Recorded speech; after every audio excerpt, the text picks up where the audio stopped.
Today we are going to dive into Niger, Burkina Faso. The main man, the man, the American fear most in Africa and in the world, as for now, which is Ibrahim Traoré. Today we are going to tell you a lot concerning Ibrahim Traoré, because if you can see, since the day of his regime down to this present day, they have been finding it very difficult to withstand with Ibrahim Traoré. They have been doing everything to make sure that they get power back from the man, because they see that it's only him is the person that will come out to challenge the American, to challenge the French, and to challenge the Europe against what they are doing in Africa.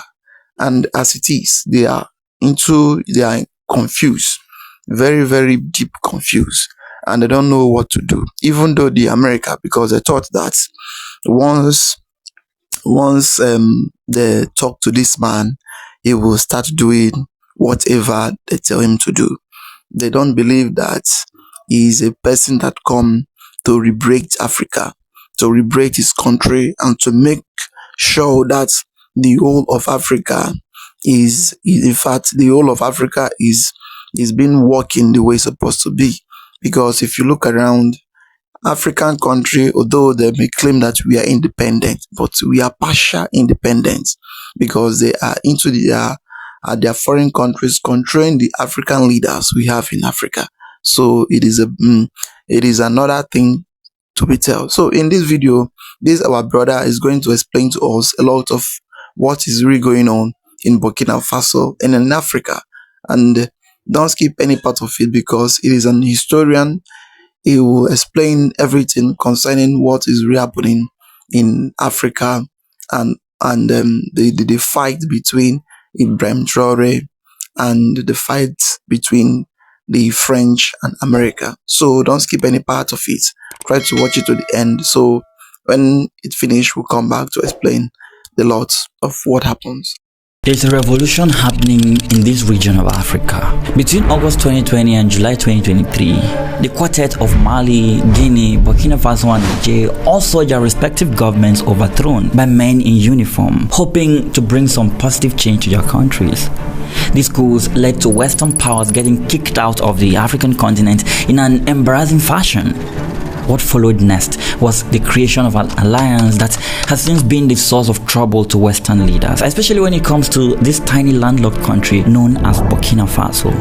And the man behind all these sleepless nights for the West is this guy, Captain Ibrahim Traoré. He is loved by young people all over the continent of Africa. Since coming into power, he has made strides to pull his people out of poverty and cut dependence on foreign aid. But his journey has not been without challenges. Captain Traoré in Burkina Faso, as they know that both, whether it's their gold reserves, that is all those proceeds are just in exchange to protect the junta regime. Yeah. The US seems to be pretty mad at him, and there have been reports of 18 assassination attempts on his life since becoming the leader of this small West African country. The question though is, how did a little known soldier become one of the most feared African leaders of the 21st century? So much so that powerful forces are scrambling to take him out. This is the story of Ibrahim Traoré, the man the West fears the most. We don't need interference of Western countries anymore. These are scenes from recent protests across the continent of Africa and even in Europe. People coming out in their thousands to protest against assassination attempts on the life of Ibrahim Traoré. But to understand this revolution taking Africa by storm and why it means so much at home and abroad, we need to go back in history to a time when this country was known as the Republic of Upper Volta. The year is 1960. A wave of freedom movements is spreading across Africa. The Republic of Upper Volta is among the African countries declaring independence as it gains its freedom from France.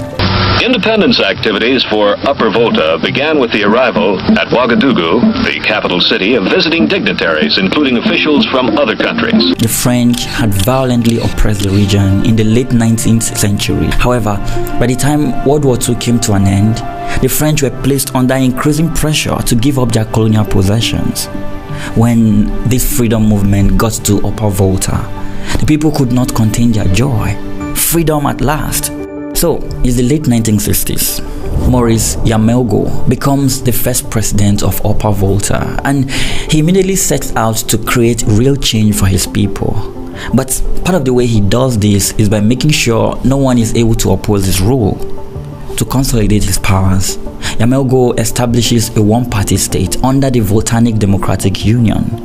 His administration continues to rely on France, with numerous French advisors holding key decision roles in the military and the civil administration. Nous croyons porter témoignage de la valeur objective de la coopération franco-africaine en démontrant de manière indiscutable que notre attachement à la France est absolument libre. This new colonial relationship is criticized by his people, but Yamelgo turns a deaf ear to their complaints. Instead, his rule becomes increasingly autocratic. He begins to jail critics and consolidate power by appointing his relatives to key positions within the government. In the years that follows, he embarks on lavish spending despite widespread poverty. However, his austerity measures and authoritarian style soon spark public discontent. By late 1965, nationwide strikes and demonstrations by unions erupt over wage cuts and the end of subsidies for traditional chiefs. The government becomes unstable. Yamelgo declares a state of emergency, but mass protests persist all over the country, reflecting the people's frustration with economic hardships under his one-party rule. Amidst this chaos, the military steps in. On January 3, 1966, the army led by Lieutenant Colonel Sanguele Lamizana seizes power, forcing President Yamelgo to resign. The former president is then placed under house arrest as Lamizana assumes the presidency on January 7, 1966. The new regime wastes no time suspending the constitution and dissolving the National Assembly. This military intervention, the first of many in Burkina Faso's post-colonial history, is initially welcomed by citizens tired of Yamelgo's rule. And so, with the people solidly behind him, Lamizana slowly begins to establish his ideas and rebuild the country in his own image. As one of his first major acts as president, he decides to establish the country's first military academy in Ouagadougou. This new institution, designed to mold the next generation of military leaders, offers a unique opportunity to 3 students from the most recent group of secondary school graduates who would be selected to join the academy with full scholarships. Among those who makes the cut is Thomas Sankara. He will be relevant to our story much later. The late 1960s and 70s continues to witness tensions in the country's political climate. The people soon realize that Lamizana is no different from Yamelgo. The president starts to consolidate power, ruling with a military-heavy regime. Political party activity is banned in 1966 as he tries to stabilize the country. However, recognizing the need for civilian legitimacy, Lamizana drafts a new constitution that is approved by referendum in 1970, paving the way for the Second Republic. At the military academy, Thomas Sankara makes an unlikely friend, Adama Touré, a history and geography instructor known for his progressive ideas. Recognizing Sankara's intellectual curiosity and political inclination, Touré invites him and a few other promising students to participate in informal discussions outside the classroom. In these secretive gatherings, Touré introduces Sankara to revolutionary ideas that would profoundly influence his worldview. Among the topics Sankara found interesting were the global struggle against imperialism, neocolonialism, and the Soviet and Chinese revolutions, and the ongoing liberation movements happening across Africa. As he concludes his military training, Thomas decides to embark on an advanced program, one that will take him away from Upper Volta for a few years. Those years would become the most important years of his life. That is the whole thing that has been happening since the day of African in the world. In centuries, African has been suffering for leadership. Who will be a true leader? Who can lead in a good way, without any thinking of imperialism, without any thinking of the whites, the British or the French. So that has been what African has been suffering for years. And this time around, this Ibrahim Traoré have come to change the whole narrative about African, that African can lead themselves. And they have been finding it very difficult that how can we be controlling this man without anything, without thinking of, yes, that he can do all this. So that is the problem the French, the whites and the British have been having with him. So let's go down back to the story and let's complete it. As you are watching, like, subscribe and share the video to go around. Let everyone see things that is going on in Africa. Back to the story of Upper Volta. Back in Ouagadougou, the government is still divided on several issues. In December 1970, parliamentary elections are held and a civilian prime minister is appointed, indicating a possible return to civilian rule. However, these steps fails to stop Lamizana from retaining ultimate authority as tension continues to grow between the military and the revived political class over power sharing. But political crisis is not the only trouble plaguing Upper Volta. It is now 1973. The Sahel falls victim to severe drought that wrecks the economy of Upper Volta, further making life difficult for the people. Lamizana's experiment with limited democracy continues to falter amid the economic strain and political infighting that follows.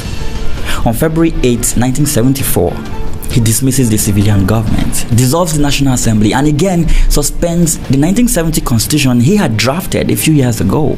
At this point, he looks to consolidate his power even further. He appoints himself as prime minister and rules by decrees, arguing that tough measures are needed to tackle the economic crisis and maintain unity. But this return to full military rule didn't last long. Facing pressure from a restless population and international donors, Lamizana agrees to resume the democratic transition. He lifts the ban on political parties in 1977 and arranges a new constitution that legalizes multi-party politics, approved overwhelmingly by referendum. 1 year passes and it is now May 1978. Free elections are organized. Lamizana himself runs for president and wins re-election.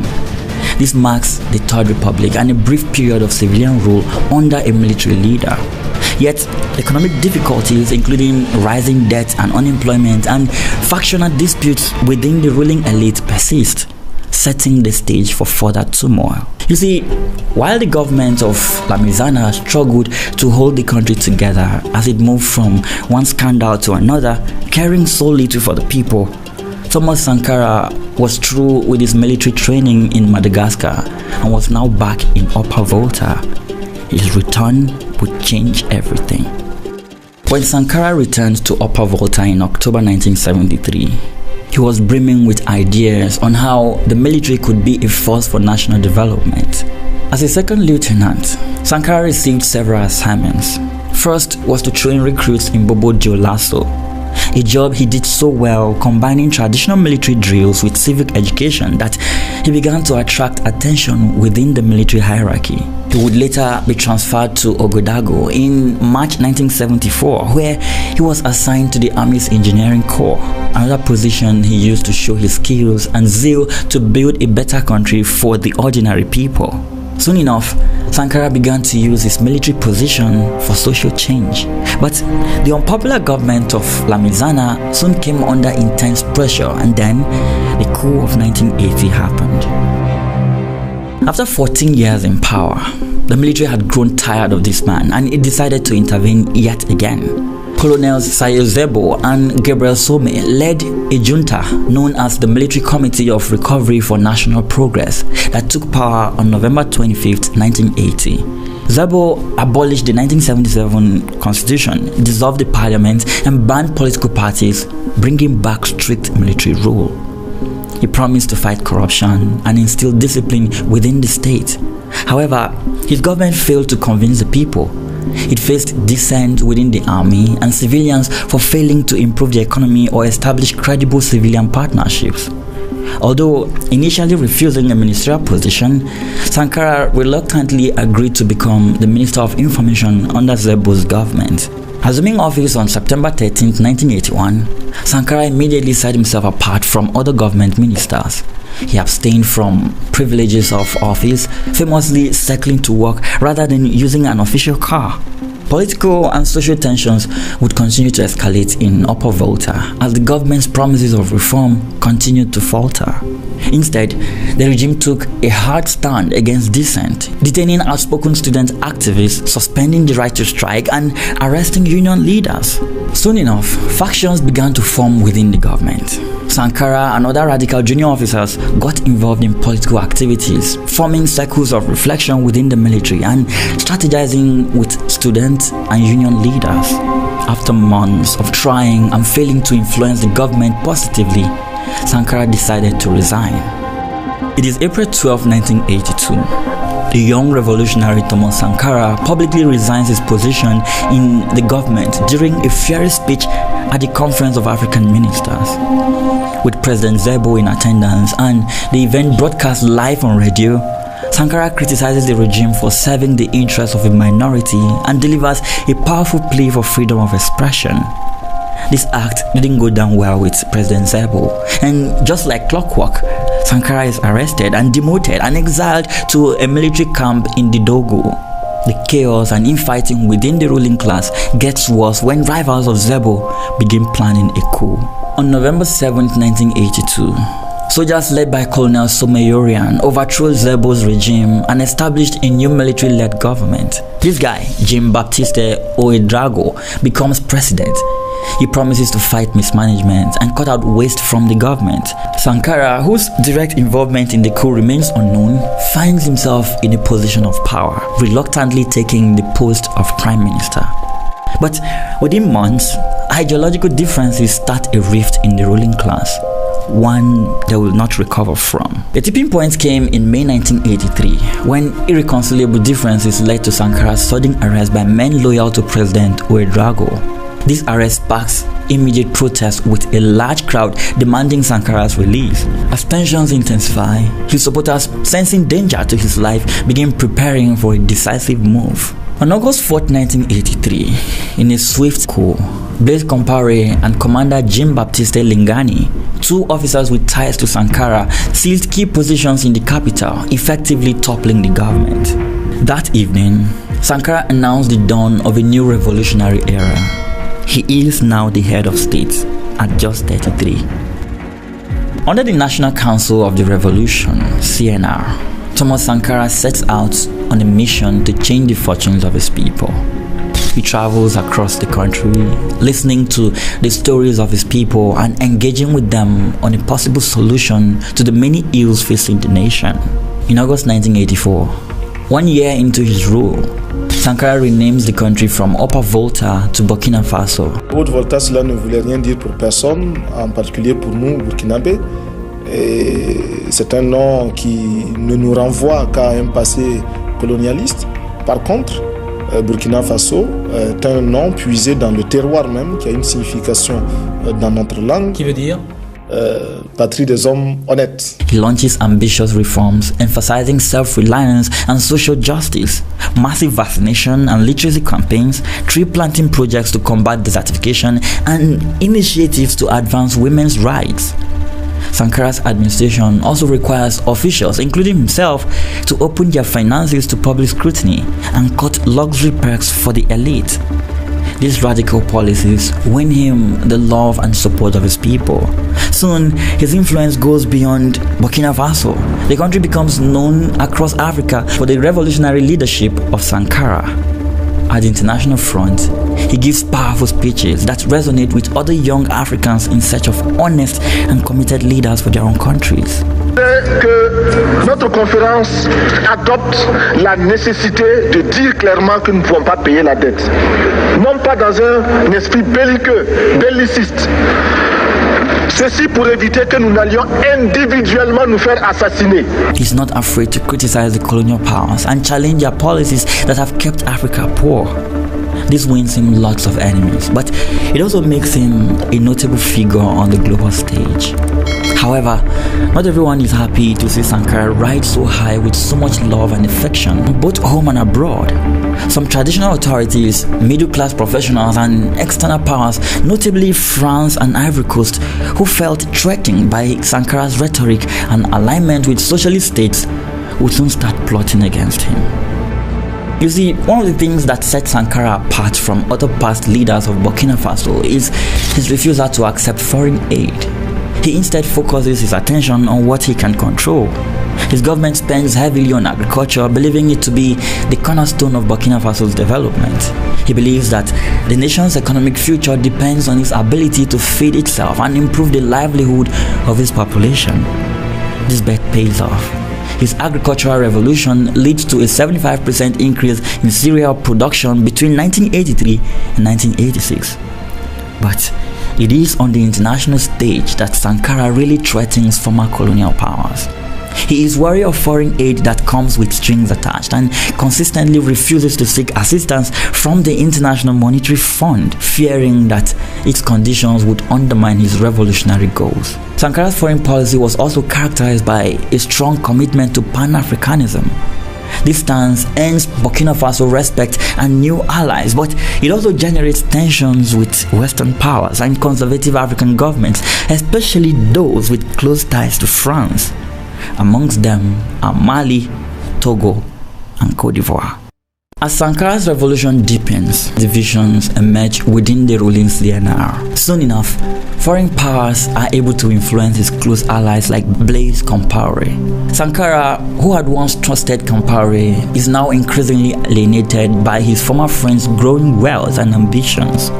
Soon enough, with international support from Cote d'Ivoire, France, Libya, and even the United States, Compaoré cultivates a loyal cadre of commandos that would strike the final blow to the revolution he had started with his friend. On October 15, 1987, Blaise Compaoré stages a coup d'etat against his former friend, citing deviations in the revolution and alleging that Sankara was jeopardizing foreign relations. During a bloody takeover, President Sankara and at least 12 members of his close council are brutally murdered in cold blood, marking a tragic end to the revolution. In the days following Sankara's assassination, thousands of Burkinabe wept at his graveside. The coup shocks Africa. Sankara, the continent's outspoken anti-imperialist voice, is silenced, and the circumstances of his killing and potentially foreign involvement remain contentious for decades. Subsequently, many of Sankara's former comrades who refused to support the new regime are hunted down like dogs. Some are detained, beaten, or forced into exile. However, 5 months after the assassination of Thomas Sankara, another revolutionary was born. Born on the 14th of March 1988 in the village of Kera in Mohun province of western Burkina Faso, Ibrahim Traoré grew up in a modest rural family. But they were not in any way insulated from the hardship the country endured after the murder of Thomas Sankara. The new regime, led by Compaoré, abandoned all the gains that Sankara had made during his rule. He turned to social elites, bureaucrats, and leaders from the old political order, while also restoring relations with France and neighboring Ivory Coast. Compaoré's government soon began cracking down on dissent. He arrested and eliminated political rivals, just like the military leaders before Sankara had done. And as he danced his way to Paris to secure his bag from selling out his country, he got increasingly close to the IMF. Soon enough, he began making efforts to legitimize his regime. A new constitution establishing the Fourth Republic was promulgated in 1991, providing for multi-party elections. When that election eventually came around in December 1991, Compaoré won with ease as the opposition boycotted the poll. People refused to turn out for the exercise. Throughout the 90s, Compaoré's regime maintained a tight grip on power. After winning re-election in another rigged process in 1998, he implemented structural adjustment programs to the cheers of his foreign backers and encouraged foreign investment, especially in mining and agriculture. His economic policies led to layoffs and rising costs of living. Life became more and more difficult for Burkinabe, but Compaoré didn't care. By the 2000s, Blaise Compaoré was already one of Africa's longest-serving leaders, but the fortunes of Burkinabe continued to go from bad to worse. In February 2008, spiraling food and fuel prices triggered riots and looting in Ouagadougou and other cities. It was during this time that Ibrahim Traoré began his military career. Having enlisted in the Burkina Faso army in 2009, Traoré underwent officer training at the Georges Namono Military Academy in Po. Upon graduating as a second lieutenant around 2012, he received specialized training. Traoré was sent to Morocco for anti-aircraft warfare instruction before being assigned to an infantry unit in Kaya, a town in the country's volatile north. Back in Ouagadougou, Compaoré was literally fighting for his political future. A perfect storm of grievances had erupted into unrest in 2011, posing the gravest threat yet to Compaoré's rule. In February, students took to the streets after a high schooler, Justin Zongo, died in police custody, a case that sparked anger at police brutality. Soon after, in March and April, soldiers mutinied in multiple barracks over unpaid housing allowances and low wages, even shooting in the air and looting in the capital. These concurrent protests by students, civilian groups and military rank and file converged into a nationwide crisis.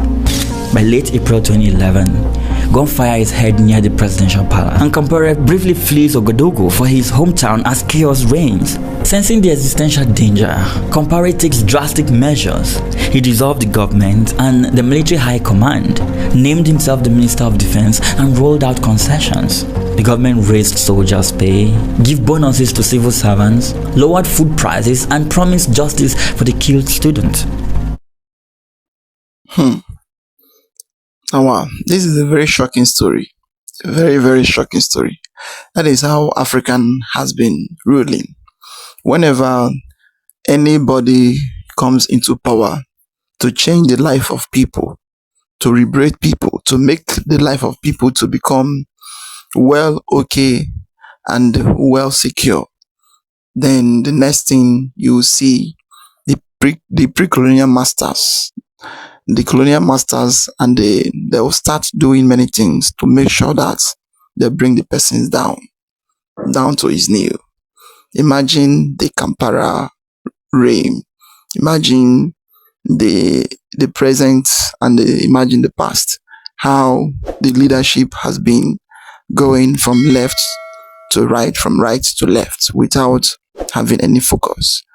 But the one who have the mind of the people, the focus, and the way of how people reasons, how they will make things to work in the country, because of because of his not supporting the colonial masters, then what they will now start doing is to start fighting you to make sure that they bring you down by all means.